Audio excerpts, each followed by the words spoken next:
Hi everyone, welcome to the Highlights from Ukraine podcast, your daily audio summary of the latest news reported in the Ukrainian media. We are back after a technical break caused by the power outages and issues with the internet connection. My name is Artem, and here is the news. 304 days left the Russian invasion of Ukraine.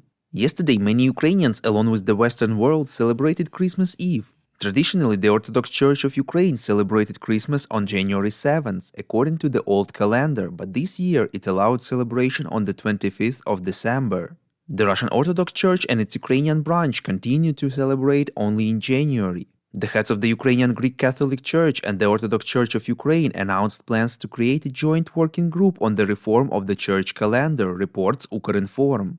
The group will pay attention to the dates of Christmas and Easter, which both churches celebrate not on the same dates as the Western world. The Ukrainian Greek Catholic Church is a part of the Catholic Church with an Orthodox calendar and rituals.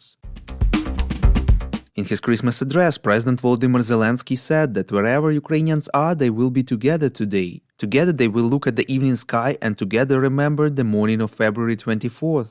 Quote, "We make a wish, one for all, and we'll feel joy, one for all, and we will understand the truth, one for all, about the fact that no kamikaze drones are capable of extinguishing the Christmas dawn. We will see it glow even underground in a bomb shelter. We will fill our hearts with warmth and light. No Kinjal missiles can hurt them. They will break against our steel spirit, and our struggle will continue without stopping. It is not threatened by planned or emergency blackouts," unquote. Russia shelled the city of Kherson with Grad multiple launch rocket systems yesterday morning, reports Ukrainska Pravda. At least 10 people were killed and another 58 wounded. Local authorities asked residents to leave the city. Volodymyr Zelensky stressed that they didn't target military facilities, thus this is terror, this is murder for the sake of intimidation and pleasure. He said that the world must see and understand what absolute evil Ukraine is fighting against. Head of the main intelligence agency Kyrylo Budanov said that despite Russia's readiness to exchange Iranian ballistic missiles for some of its military technology, Tehran still refuses, reports Interfax Ukraine. In an interview with the New York Times, Budanov explained it by fear of further sanctions. According to him, under a contract reached over the summer, Russia acquired 1,700 so-called Shahed kamikaze drones from Iran. They are delivered in tranches. So far, Russia has fired about 540 of them. Budanov stressed that the majority of the drones are shot down before reaching their targets. He added that the manufacturing cost is about $7,000 per unit, though it is unclear how much Iran actually charged Russia for the weapons.